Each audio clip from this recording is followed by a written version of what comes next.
అన్ని జిల్లాల్లో డిపిసిల ద్వారా కాంట్రాక్టర్లుగా చేసి వారు సంవత్సరానికి కనీసం ఒక నెలకు ఒక 10,000 నుంచి 12,000 నుంచి సంవత్సరానికి 1,00,000 రూపాయలు సంపాదించుకునే విధంగా కేసీఆర్ గారు తయారు చేశారు.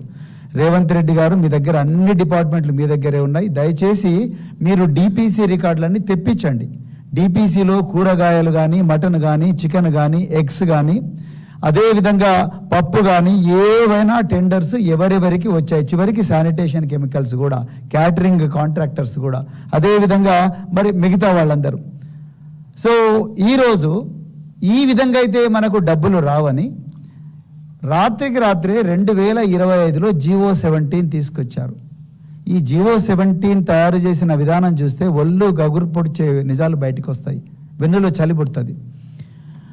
నిజానికి జీవో 17 సోషల్ వెల్ఫేర్ డిపార్ట్మెంట్ నుంచి head of the department file move చేసి సోషల్ వెల్ఫేర్ సెక్రటరీ ద్వారా గౌరవ ముఖ్యమంత్రి గారికి పంపించారు. తర్వాత అడ్లూరు లక్ష్మణ్ కుమార్ గారు సిగ్నేచర్ తీసుకున్నారు.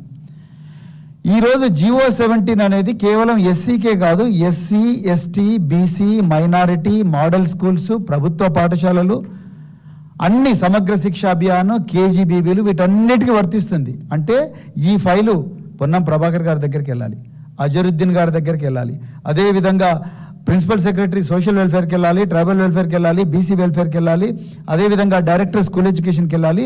వీళ్ళందరి ద్వారా ఫైలు ముఖ్యమంత్రి గారి దగ్గరికి పోయి finally the buck stops with the honourable chief minister. It is the chief minister who has to approve this file.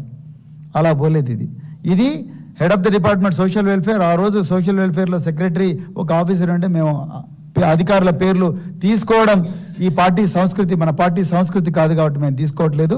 వారి దగ్గర నుంచి డైరెక్ట్గా ముఖ్యమంత్రి గారి దగ్గరికి పోయింది.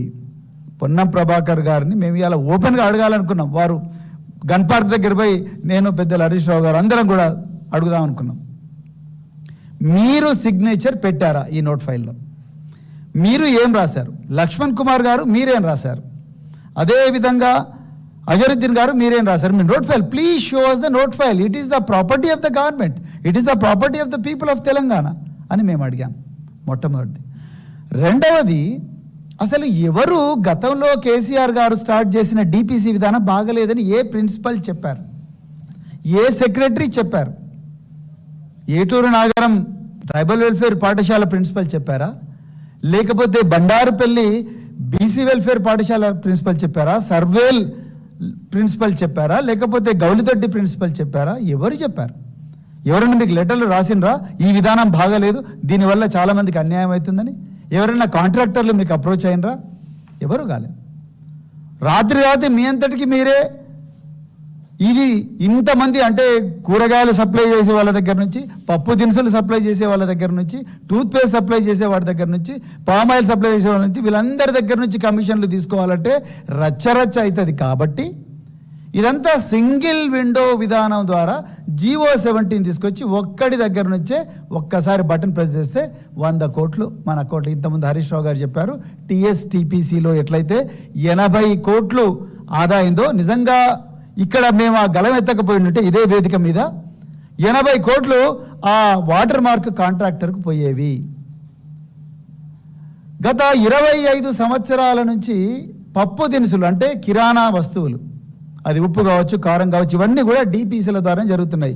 ఊర్లలో నిరుద్యోగ యువకులు చిన్న చిన్న మడిగలు పెట్టుకొని దాని ద్వారా స్కూళ్ళకు సప్లై చేస్తుంటారు, మహిళా సంఘాలు కూడా. సో ఈరోజు వాళ్ళందరి నోట్ల మట్టి కొట్టి హైకోర్టును తప్పుదోవ పట్టించి 800 కోట్ల రూపాయల కాంట్రాక్ట్ను ఇవాళ 1 లేదా 2 కార్పొరేషన్లకు అప్పచెప్తా ఉన్నారు. ఎందుకు? మూడవది, లక్ష్మణ్ కుమార్ గారి గురించి ఒక మాట చెప్పాలి. ఆయన నేను మాదిగ బిడ్డను, నేను మాదిగల సంక్షేమం కోసం పనిచేస్తాను, నేను దళిత సంక్షేమం కోసం పనిచేస్తా అంటున్నారు.